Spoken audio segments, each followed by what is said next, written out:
नमस्कार दोस्तों, एक बार फिर स्वागत है आपका हमारे YouTube channel rise up A to Z में। तो दोस्तों, आज मैं अपने देश में 3-4 राज्यों में जो ये प्रोटेस्ट हो रहे हैं और उनसे जो जानकारियाँ सामने आ रही हैं उनके बारे में कुछ बात करना चाहता हूँ। दोस्तों, जैसे कि आप सभी को मालूम है कि स्कूल कॉलेजों में हिजाब पहनने के बारे में कुछ ऐसी घटनाएं सामने आई हैं कि किसी के पहनावे को लेकर, किसी के विचारों को लेकर ये एक ऐसा बवंडर खड़ा हो गया है। तो मेरे ख्याल से हर इंसान को, भारत के हर आदमी को इसके समाधान के बारे में अपने विचार प्रकट करने चाहिए। तो दोस्तों, इसी बात को मैं आगे बढ़ाते हुए बताता हूँ जो मेरा विचार कहता है कि कुछ राजनीतिक लोग, कुछ मतलब परस्त लोग अपनी राजनीति रोटियां सेकने के लिए कुछ चंद नासमझ लोगों के साथ मिलकर देश में ऐसी गतिविधियां पैदा करने की कोशिश कर रहे हैं। दोस्तों, आपने देखा होगा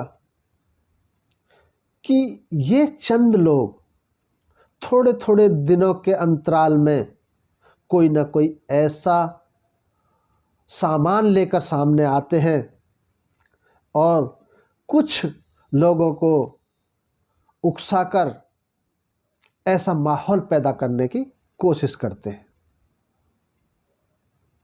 दोस्तों, मैं ये बता देना चाहता हूँ कि ये भारत देश इसको चलाने के लिए जो संविधान बाबा भीमराव अंबेडकर जी ने जो संविधान लिखा है, ये संविधान के अनुसार चलेगा।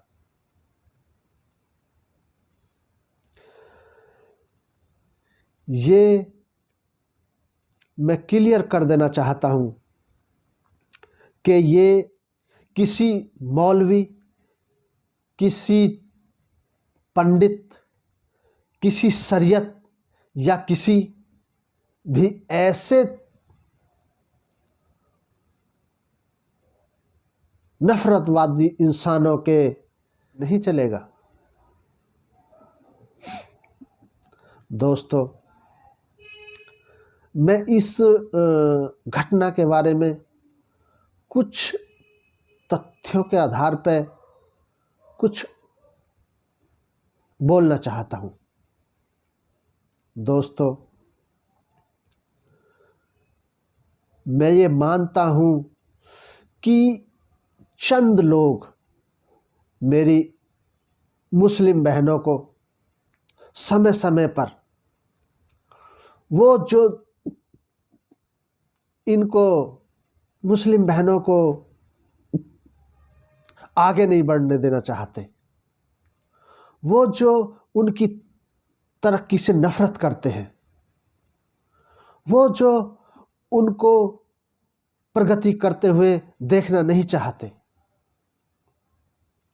वे लोग इन बहनों को घरों में बंद कर देना चाहते हैं। जैसे पहले 3 तलाक के द्वारा इन बहनों पे अत्याचार किए जा रहे थे, मेरा मानना है कि इसी तरह अब ये नया एक सिस्टम लेकर आए हैं। और दोस्तों, ये हमारे अल्लाह का वास्ता देकर, हमारे आदिमों का वास्ता देकर ये इन घटनाओं को अंजाम देते हैं। दोस्तों, मैं एक छोटी सी बात कहना चाहता हूं उन लोगों के लिए जो मुल्ला मौलवी इन बहनों को कदम कदम पे रोकने के लिए, उनके पैरों में बेड़ियां डालने के लिए इतनी बड़ी बड़ी बातें कहते हैं, इतने बड़े बड़े भाषण देते हैं। मैं ये बताना चाहता हूं कि क्यों नहीं इन जो लोग मानसिक दृष्टि से विकलांग हो चुके हैं उनको समझाने की कोशिश क्यों नहीं करते। बहनों को कहते हैं कि आप पर्दे में रहें, आप हिजाब में रहें, जिससे किसी गलत आदमी की दृष्टि, गलत आदमी की नज़र तुम्हारे ऊपर ना पड़े। आप घर से ना निकलें, आप पर्दा कर लें, आप अपने शरीर को ढक लें। लेकिन मैं उन बहनों को बता देना चाहता हूं कि आदमी जितना दबता है उसे उतना ही दबाया जाता है। आज ये बंदिशें लग रही हैं, कल को दूसरी बंदिशें लगेंगी और उनको ज़्यादा प्रेशराइज किया जाएगा। मैं उन बहनों से कहना चाहता हूं कि खुलकर सामने आए। जो तुम्हारी तरफ को कुदृष्टि डालता है झांसी की रानी बनकर, क्यों नहीं उनकी आंखें नोच ले। किसी का साहस ही नहीं होगा तुम्हारी तरफ बढ़ने के लिए।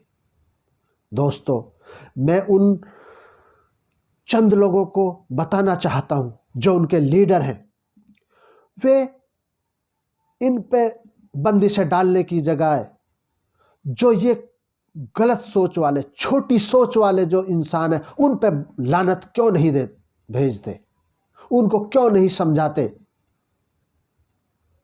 कि अपनी पत्नी को छोड़कर आप अपने अंदर विश्वास करें कि अपनी पत्नी को छोड़कर सभी जो औरतें हैं उनको माता बहनों का दर्जा दें। क्यों नहीं उनके अंदर ये विचार डालते। इतने बड़े बड़े भाषण दिए जाते हैं, इतने बड़े बड़े प्रोटेस्ट किए जाते हैं, लेकिन कोई भी आदमी किसी भी ऐसे आदमी को समझाने की कोशिश नहीं करता जिनकी मानसिक स्थिति खराब हो चुकी है, जो गिद्धों की तरह औरतों की तरफ विचार रखते हैं। तो दोस्तों, मैंने किसी भी ऐसे आदमी को, ऐसे नेता को, ऐसे पॉलिटिशियन को ये भाषण देते कभी नहीं सुना कि भाइयों, जो बहनें हैं, जो मुस्लिम बहनें हैं, वो भी आगे बढ़ना चाहती हैं, वो भी कुछ करके दिखाना चाहती हैं, वो भी इस देश की प्रगति में साथ देना चाहती हैं। तो आप लोग अपने अंदर सुधार करो, उनको शिक्षित बनाने की कोशिश करो, उनको आगे ले जाने की कोशिश करो। लेकिन दोस्तों, जब भी किसी ऐसे आदमी का भाषण सुनता हूं तो केवल उन बहनों पे रोक लगाने की कोशिश, उन बहनों को डराने की कोशिश कि आप अपना शरीर, अपना चेहरा नहीं ढकोगी तो दूसरे आदमी तुम्हें परेशान करेंगे। इस प्रोटेस्ट में मैंने कुछ बहनों को कहते हुए सुना है कि हम झांसी की रानी बन जाएंगे। अरे झांसी की रानी बनने की तो जरूरत है ही। ऐसा काम करो कि जो लोग तुम्हारी तरफ उंगली उठाने की हिमाकत ही ना करें, और वो काम स्वतंत्र होने से होगा, आजाद होने से होगा। ये बहुत छोटी सोच तुम्हारे अंदर बैठा दी गई है। तुम्हें डराया जा रहा है, तुम्हें धमकाया जा रहा है कि आज तुम अपने लिबास से बाहर आ जाओगी और तो तुम्हें लोग परेशान करेंगे। क्यों करेंगे परेशान? क्या हिम्मत है उनकी? जो तुम पे कुदृष्टि डालता है उसकी आंखें नोच लो। लेकिन जो चंद महिलाएं इस हिजाब की पैरवी कर रही हैं, उनको, जो शिक्षित महिलाएं हैं, जो जानती हैं वास्तविकता कि ये किस लिए किया जा रहा है, वो उनको समझाएं। आज हिजाब के रूप में तुम्हारे पैरों में छोटी बेड़ियां डाली जा रही हैं, कल और बड़ी बेड़ियां तुम्हारे पैरों में डाली जाएंगी और तुम्हें ये चंद लोग, ये छोटी मानसिकता वाले चंद लोग तुम्हें घर से बाहर नहीं निकलने देंगे। जैसे कुछ देशों में हो रहा है, वही कानून यहां लागू करना चाहते हैं। तो दोस्तों, मैं ये चेतावनी दे रहा हूं, मैं सतर्क कर रहा हूं कि जो मुस्लिम बहनें पढ़ी लिखी हैं, जो इस राजनीति को जानती हैं, वो सामने आए और प्रोटेस्ट कर रही महिलाओं को समझाएं कि आपके साथ ये बहुत बड़ा धोखा किया जा रहा है।